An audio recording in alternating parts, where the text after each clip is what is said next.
right, well, I hope everyone enjoyed their lunch and had some time to network and reconnect with colleagues that maybe you haven't talked to for a while. For those of you that might just be joining virtually, welcome. My name is Elisa Oberman. I'm the Executive Director for Marine Renewables Canada, and it is my pleasure to MC today's Keynote lunch. So I'd like to start by thanking our Keynote lunch sponsor, Atlantic Towing, for supporting the 2020 Fall Forum. We truly appreciate your support and dedication to the sector and the association. So with that, I'd like to invite Peter Hutchis, Director of Ports and Coastal with Atlantic Towing, to the stage. He also happens to be the Vice Chair of Marine Renewables Canada. So Peter, if you could join me up on the stage, over to you.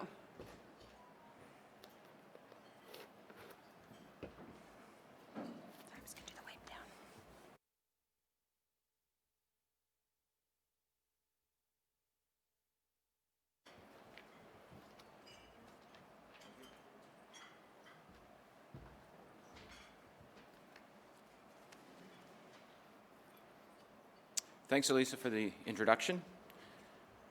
Echoing pretty much everybody that's been on the stage here today, I'd like to say how great it is to actually be here in person.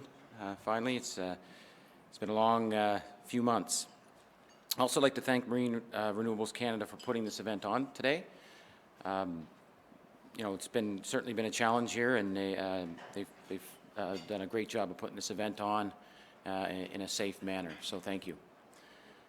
Atlantic Towing has been involved in the marine renewables sector since its beginning in Nova Scotia, and we are enthusiastic about the potential it holds for this region in Canada. We've had the opportunity to apply decades of experience from offshore oil and gas and in our ports and coastal operations to offer solutions for tidal energy in the Bay of Fundy. It's a unique opportunity, and we look forward to supporting the industry as it grows. Finally, I also want to acknowledge how important government has been in advancing the sector. Both provincial and federal support has played a role in building the new industry, and because of that, Canada is recognized as one of the world leaders in tidal industry. So I'm very honored to introduce our keynote speaker, who has traveled here from Newfoundland and joined us for this event in person. Thank you. Now I'd like to welcome on stage the Honourable Seamus O'Regan, Canada's Minister of Natural Resources.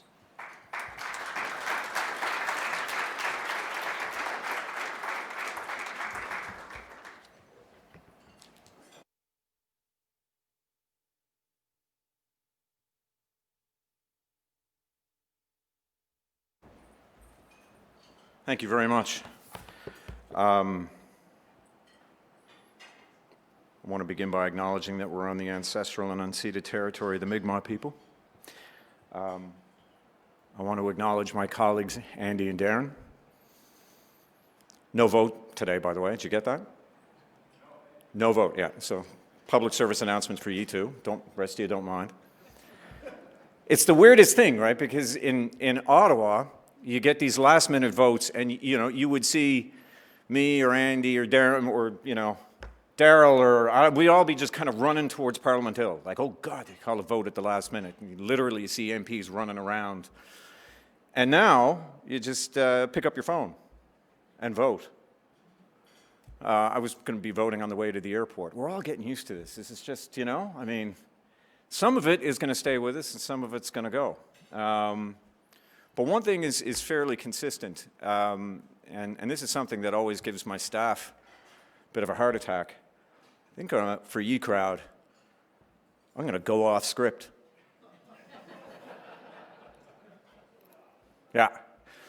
Yeah, it was always fun on Canada AM doing that, when you would ignore the teleprompter and just kind of yammer on doing whatever you want, and you could hear them in the control room going, oh God, oh God. No, I'll have a bit of the script I'll stick to, because you want to get things right, like the exact money amount that you are talking about and who you are giving it to. Very important things. But, I think, first of all, it's so great to see you all. It's so great to see, how we're figuring out the distancing thing. And I think a round of applause for everybody who is living in Atlantic Canada who has maintained these numbers, and that's each and every Atlantic Canadian.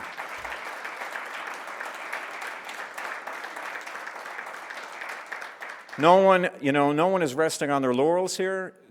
we all recognized when we put the bubble in place, when the provinces made that decision, that it would come at a cost. And we have suffered some of that cost. We know that. You know, business has suffered, and tourism, we know particularly, has suffered.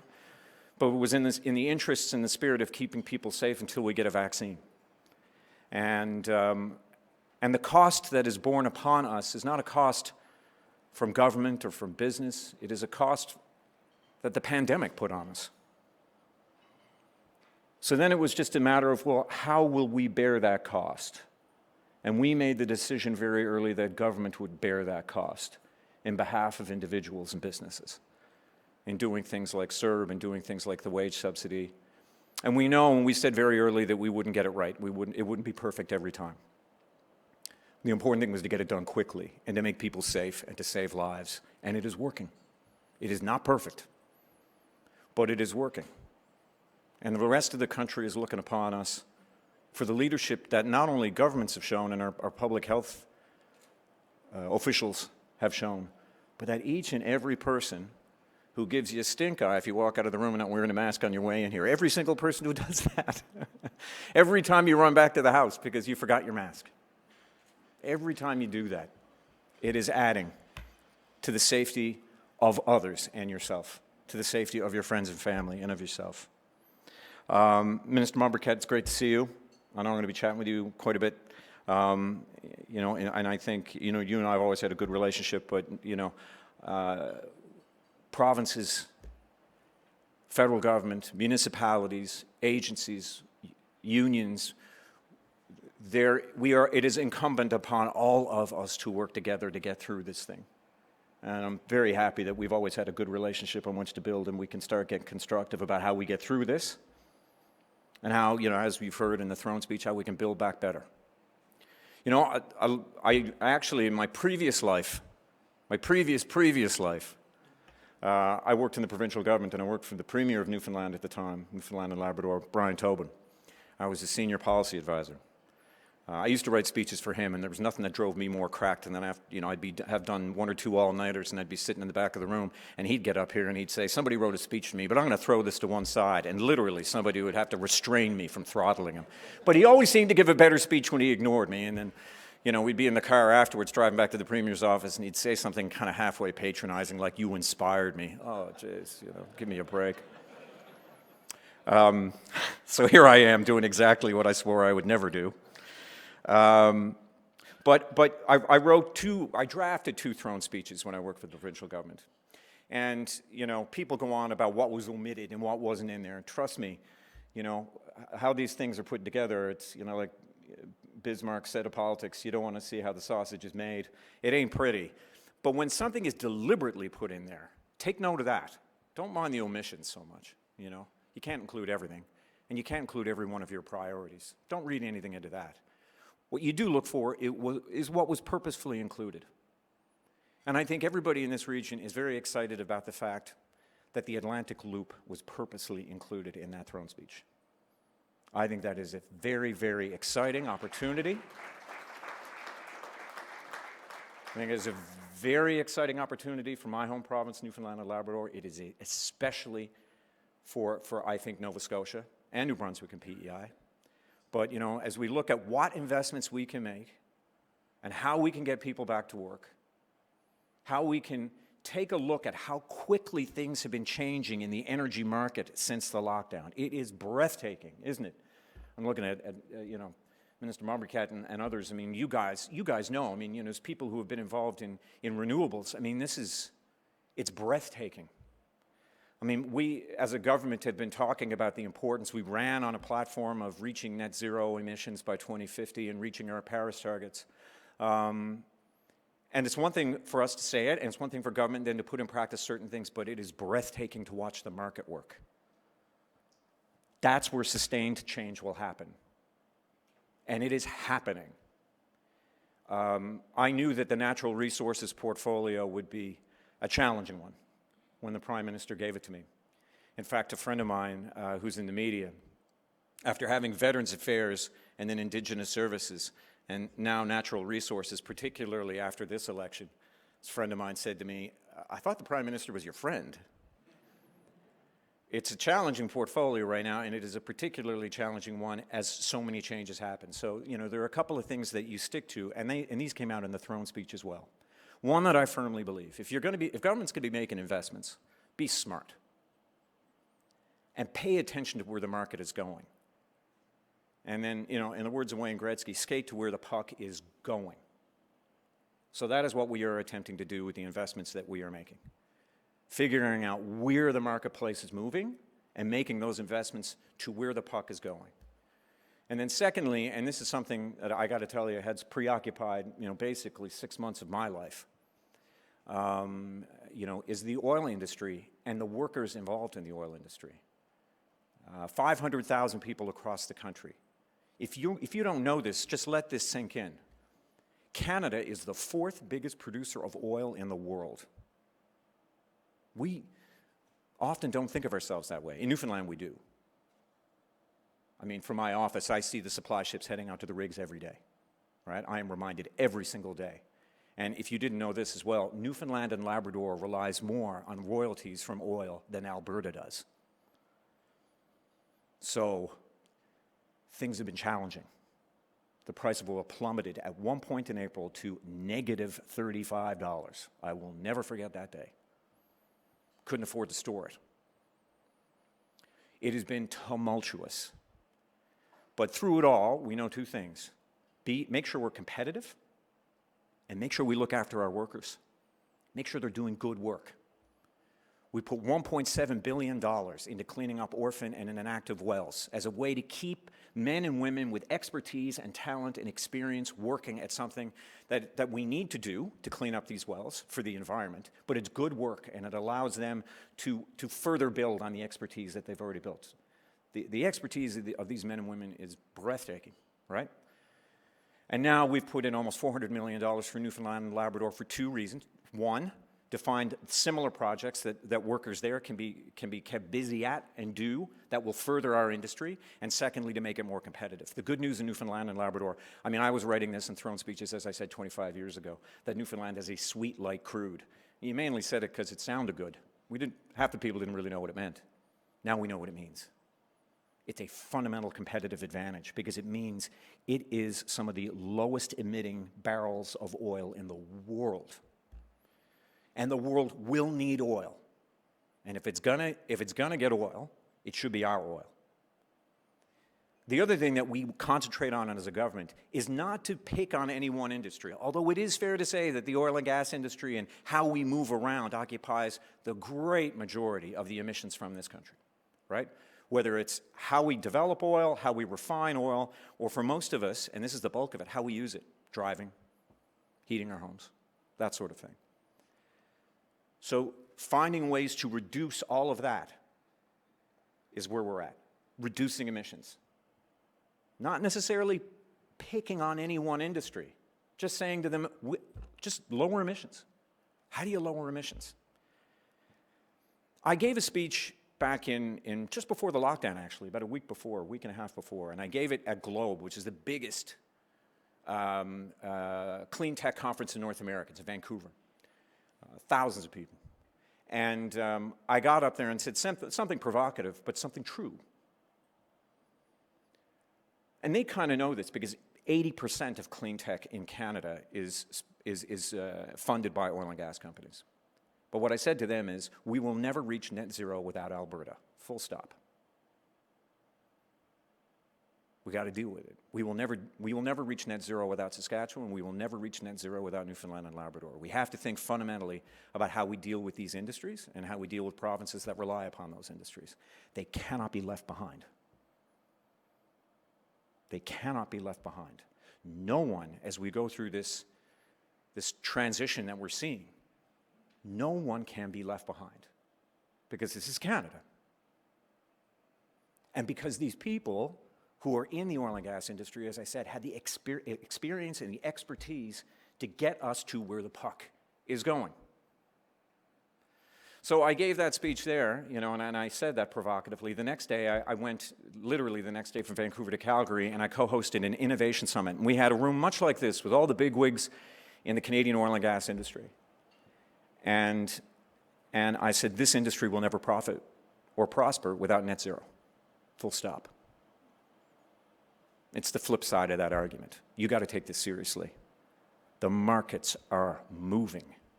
Investors of a new generation want to invest only in jurisdictions that take combating climate change seriously. You can like it, you can not like it. That is a fact. And something I keep telling a lot of my staff in Ottawa is that I'm from Newfoundland and Labrador. I'm actually from both. I'm not just saying that. I actually grew up in both places, in Goose Bay and in St. John's. And you here in Nova Scotia, in the Maritimes generally, I think we also understand this. We are a practical people. If you can make a living here, ExxonMobil calls Newfoundland and Labrador the harshest environment that they operate in the world. If you can make it happen here, you can make it happen anywhere. And we have developed a level of pragmatism, I think, and practicality. We deal with the world as it is. We don't have the indulgence of ideology. We're practical. And whether you like it or don't like it, the world is moving and investors want to invest in jurisdictions that take combating climate change seriously, and they are walking away from jurisdictions that do not. That is a fact, and it is building momentum every day. So part of the reason why we're here today, I think, is to skate to where the puck is going. You guys are already doing that. I'm just here to help and to watch you do it. As I said, this is the part where I'm going to read a bit off the notes, so don't mind me now, okay? But the way we produce, move, and use energy accounts for over 80% of Canada's greenhouse gas emissions. So our challenge, right, is how do we shrink the number? How do we lower emissions across the board?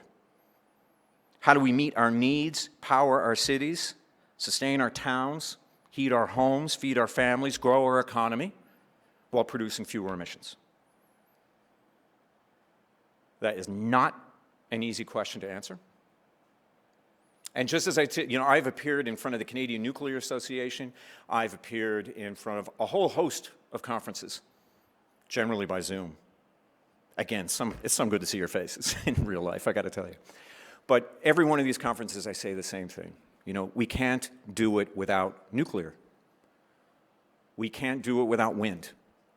We can't do it without Alberta. We can't do it without Tidal. We need a whole mix of things if we are going to reach the targets that we want. There is not any one panacea, right? It's a whole host of things. And the good news is we're very good at a lot of them. We're a tier 1 nuclear nation. We're the 4th biggest producer of oil in the world. What they have done just for Alberta and Saskatchewan, they've managed to get oil out of sand. And become the 4th biggest producers of oil in the world, more than Kuwait, more than Iran, more than Iraq, more than countries that self-identify as oil producers. But now everybody is appreciating and realizing that we got to change, right? That we got to lower emissions, we got to reduce emissions.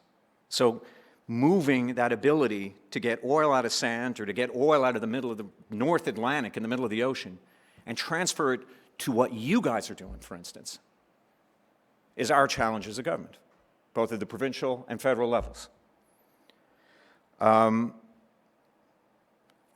Jim Prentice, who was a friend of mine before he passed away, of course, former Premier of Alberta, but also a former Minister of Environment and a former Minister of Aboriginal Affairs in Ottawa, former, I believe, Deputy Prime Minister. But he had a book out just before he passed away called Triple Crown, talking about the need to get energy, environment, and Indigenous right, and how all three are intertwined. And Jim says, there is no other democracy in the world that has the bounty of natural resources that Canada does. And he's right. This is our family business.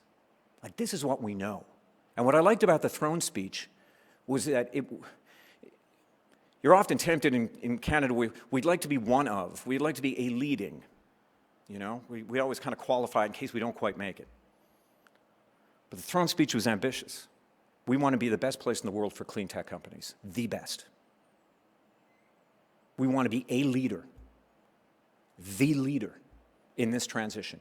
And I can tell you, hosting, when I first got this appointment, a bunch of people, friends of ours, Amarjeet Sohi, for instance, who held this position before me, and Jim Carr, they're like, Seamus, look, we know, within Veterans Affairs and Indigenous Services, you're used to going to small towns like where I grew up, so I love doing it, in the north and wherever. But, now you're going to have to go to these swanky international conferences in Vienna and Paris and, Auckland, and I'm like, that's fantastic. And I have attended every one of those conferences in my slippers at all hours of the night.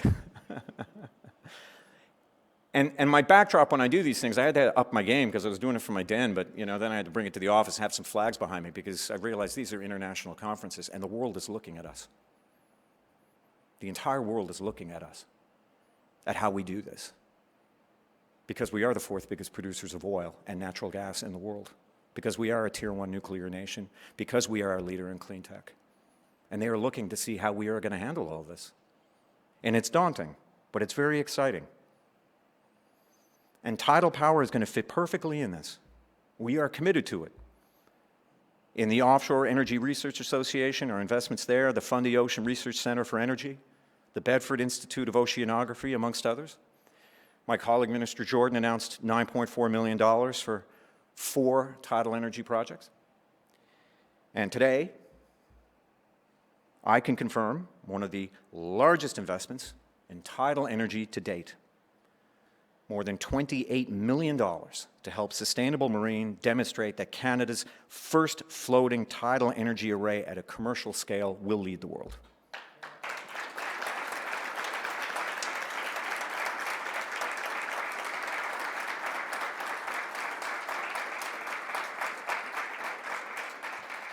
I mean, doing tidal here in Nova Scotia just makes so much sense. Really good friends of mine, I was actually out with them last night, Sean and Patrick O'Regan. Their dad's from Parsboro. So I've actually spent, believe it or not, 20 New Year's Eves in Parsboro. I've seen these tides.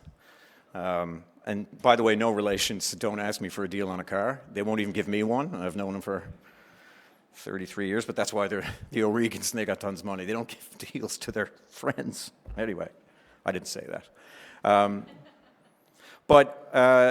It's also the collaboration that exists here. And it's an advantage, I think, that Nova Scotia has, Newfoundland and Labrador does too. I mean, when proponents come in from a business, it's very easy to get levels of government in a room and the top players and make decisions. And that is not something people in larger provinces or larger jurisdictions can do. Don't take that for granted. It's very impressive for ministers, and it's very impressive, I think, when Minister Mombercat and I sit down, if there's a proponent, we can sit on the table and say, we're in this together and we're going to collaborate together. It's an advantage that we have. We don't think of it, we immediately think we're smaller, so it's a disadvantage. It's actually, I think, a big advantage.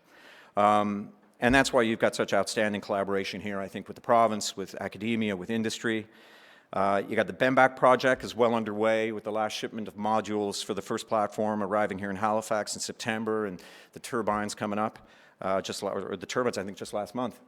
And once that's in full operation, this project will deliver tidal technology on a commercial scale. I mean, generating 9 megawatts of electricity, reducing barriers to future tidal projects, confirming their potential.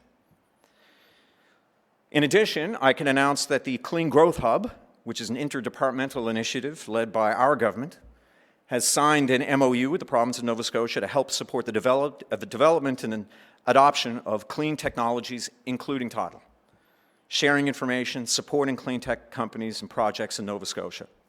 I had a great morning. I just want to, speaking with, well, first of all, I had Lindsay Bennett from Fundy Ocean's Research Center for Energy, talking about Parsboro. But talking about the predictability of tidal, which is something that I'm looking forward to telling the rest of the country, because we are looking for predictable baseline power that we can rely on. By geez, you can rely on the tides. We've known that forever, right? And now we get to energize them. Great chat with Courtney Traus from Sustainable Oceans Applied Research, and the amazing work that they're doing in dealing, particularly up near my home in Labrador, dealing with coastal communities there, but really getting the consultation with Indigenous people right, and working on their ability to develop capacity, which is huge, right? One of the things, I actually did my dissertation at grad school in this, is building capacity in indigenous groups, in First Nations, Métis, and Inuit communities, so that they can have control over their fate in natural resource development. So when I see it happen in real life and see this capacity building happening, I know it's sustaining change. It's not just money that you give for a project and then government walks away. You're training people. You're giving them ownership, and you are therefore inciting and sustaining real change that will last and make sure that our investments last. And then I had a great meeting with Kim McNeil, excited about, well, he really talked about the importance of trust when you're dealing with local communities, like the communities he's dealing with. Just making sure that they understand where they're going and that they have trust in you. So all that to say, we are all in this together. All of this is going to enable us to, I think, double down on what our common mission is as a country right now. Net zero economy by 2050. That in 2020, it's not that far away when you think of fundamentally how much we have to change things in order to have net zero emissions as a country. That's ambitious, and it means we got to start getting busy now, and you are. Secondly, we got to have a global economy that continues to grow and prosper.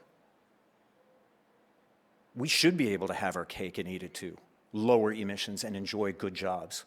As a friend of mine used to say, that's what cake is for the eating. There's no sense just having it.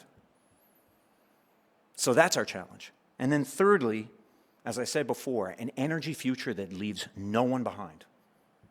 No region of this country, no part of this world, no worker, no man or woman left behind.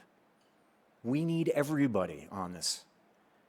And it is such a delight and a thrill to be here in front of you because you get it.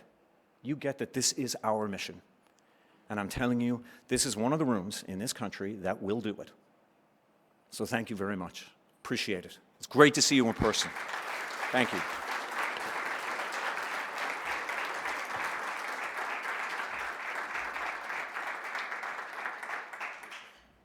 God almighty, where did I put it?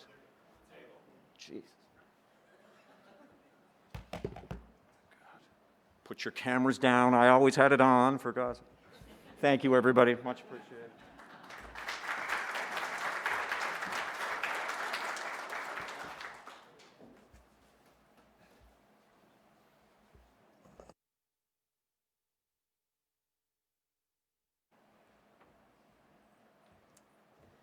So thank you so much, Minister O'Regan, and also to Natural Resources Canada, because an investment like that in the sector is, obviously going to really help support advancement of technologies and help us get to those, those goals for acting on climate change and reducing carbon emissions.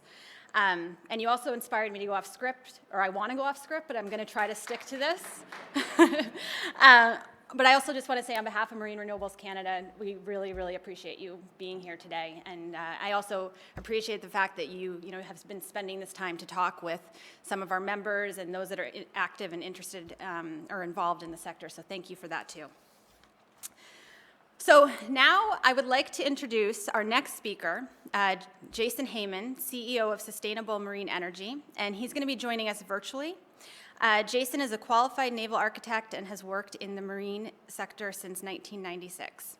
He successfully delivered a tidal turbine installation system for Voith Hydro's first-generation bottom-mounted tidal turbine in Korea in 2010. And since then, he has been dedicated to the mission of developing and delivering a simple, cost-effective tidal energy system that is easy to install and maintain. So we'll be connected with Jason here in a minute, and I'll turn it over to him. Great, thank you, Elisa. And I know it's been said many times today, but what a fantastic job you guys have done, your whole team, to make this event happen. I very much wish I could be there in person, and certainly will be next year. And I know that several of our Nova Scotia team, which is growing rapidly, are attending in person and enjoying it. Honourable Seamus O'Regan, Minister of Natural Resources, members of Parliament, Darren Fisher and Annie Fillmore, Honourable Minister Derek Momberkay, and honoured guests. It's an absolute pleasure to be joining you virtually. And thank you, Minister Reagan. It's a tough act to follow, and for taking time out of your busy schedule to come here today and make this historic declaration of support for the Canadian tidal energy sector on behalf of the Government of Canada. We're very honored to be working with both the federal government of Canada and the province of Nova Scotia to help realize both the environmental and economic benefits that can be provided by the incredible tidal energy resource in the Bay of Fundy. I'm incredibly proud of my team who have been working tirelessly over the past years to demonstrate that realizing this ambition is within our reach. And I've been involved in a number of tidal energy projects in other countries, and I have to say that Canada, and especially Nova Scotia, has got it right. Nova Scotia has one of the best natural resources in the world for tidal energy and has put the infrastructure in place with the demonstration site at Force to enable us to accelerate and commercialize our technology.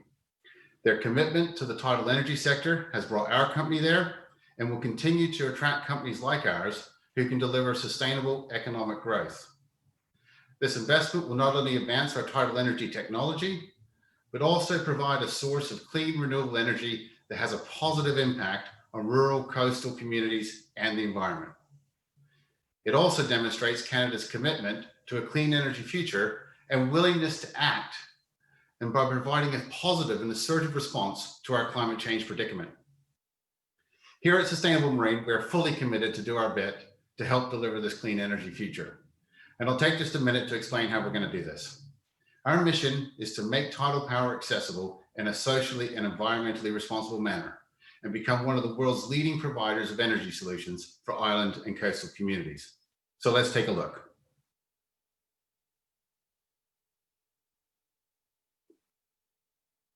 Around the Bay of Fundy, we have several areas with fast-flowing currents that can provide us with an abundance of tidal energy.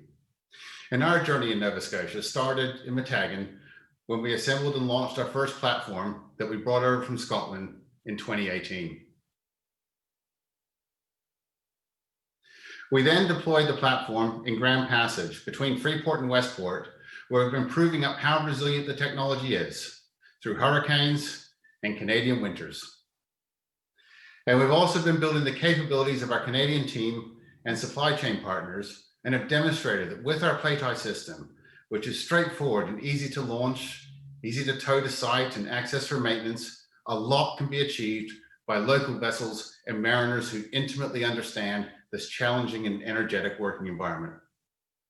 All of the learning from this plate-tie 4.63, both technically and operationally, both in Scotland and Grand Passage over the past 3 years, has been incorporated into our next generation platform, the plate-tie 6.40, which has 6 4-meter diameter tidal turbines. And as you can see here, and these shots were taken a few days ago before it snowed, the platform is nearing completion in Matagan at AF Terrio and will be launched very shortly. It is designed to survive and thrive in one of the world's most energetic tidal sites in the Minas Passage, where Force is located, and will be initially deployed at the Grand Passage test site for commissioning and shakedown before heading up to Force next year. So I believe this is a good illustration of the phased and responsible approach we are taking to the development and deployment of our technology and projects. But it doesn't mean that we're going slow. Already we have increased the peak power output from between the first and second plate-tie platform by 50%, from 280 to 420 kilowatts.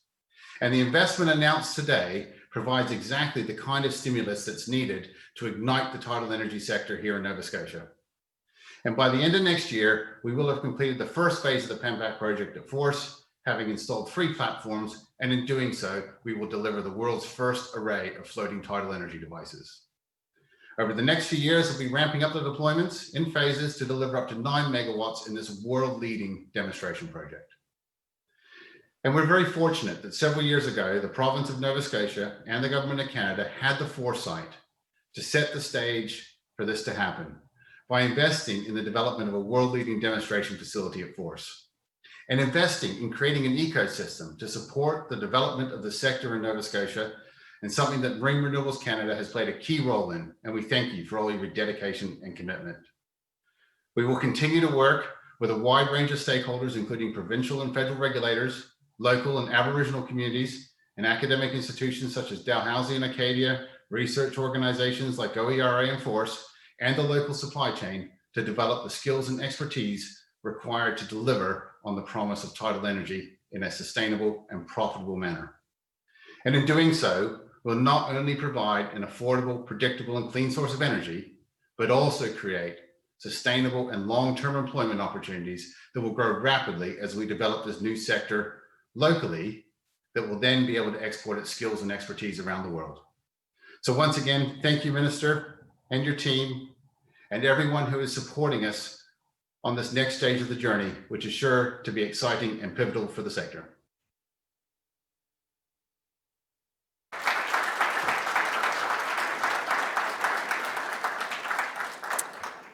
Thank you so much, Jason, and also congratulations to you and the entire team. I know you've put a lot of work into getting to this point, and we're really excited to see how things progress.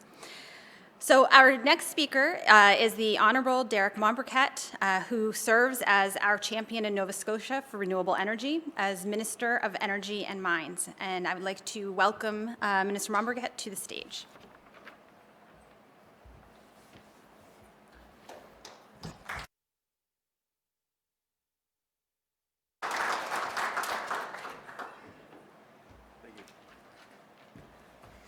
Thanks for clapping, Adam. I appreciate it.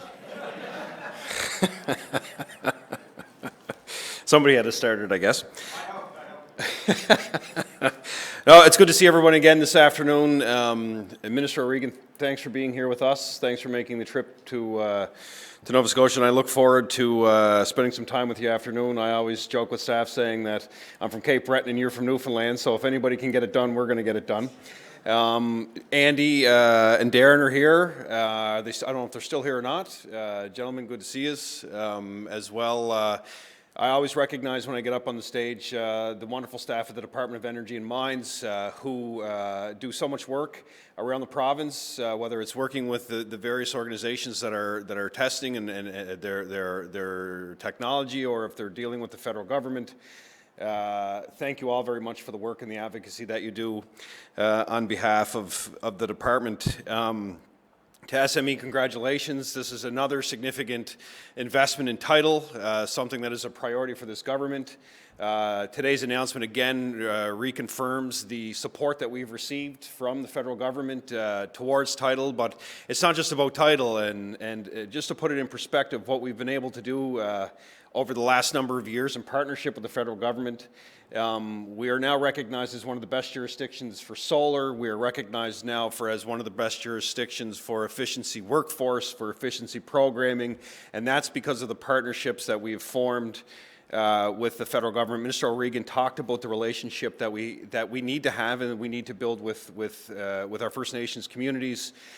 We were so excited in the last year to sign the first in Canada deal with the federal government with the 13 Mi'kmaq communities around Nova Scotia, where we're going to retrofit 2,400 homes in this province. And in doing that, bring in a whole new generation of entrepreneurs, work with our post-secondary institutions to ensure that those communities, that the work stays there, that new skill sets are developed. So it has been a great relationship in my time as minister of this department, and it's been a great relationship with you. It's always been open and transparent, and I know we have a lot to talk about this afternoon. I will say that you mentioned the Atlantic Loop. That is a priority for this government. No question. We see the potential of what it means for Nova Scotia, and in the conversations that I've had with my energy colleagues across Atlantic Canada, we all see what the potential means for all of us. So I look forward to having those conversations with you later this afternoon. Again, as I've said this morning, we as a department, we as a government are fully committed to the success and the potential that we see in our tidal industry. Nova Scotia will continue to be a world leader because of you and because of the investments and the expertise and the support that you will receive from us, both provincially and federally. As I've said today, again, is another strong commitment from the federal government to help Nova Scotia get over the finish line, continue to be that world leader, and thank you all very much. Thank you, Minister. Thank you to your staff for your commitment and your belief that we can be that world leader. So thank you all very much for the opportunity again to say a few words, and enjoy the rest of your day. So thank you very much.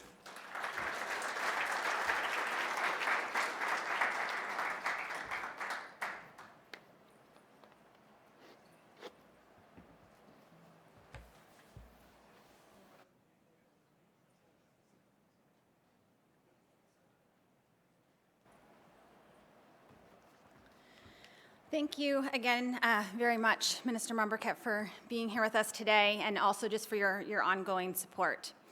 So that brings us to the end of this portion of the event. It's been a really exciting day here so far.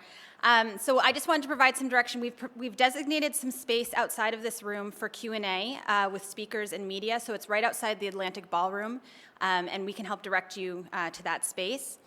And I just also want to thank everyone for joining us, those of you that are joining us virtually as well. It's been a really exciting day. I think that we'll have more interesting discussions as we go on. And our next session was scheduled to start, well, a little while ago. But I'll say that we will start, we'll try to get going about 1:50 or so, if that works. So thank you, everyone. Thank you, Minister O'Regan, again for being here. And we will gather back together here in a little bit.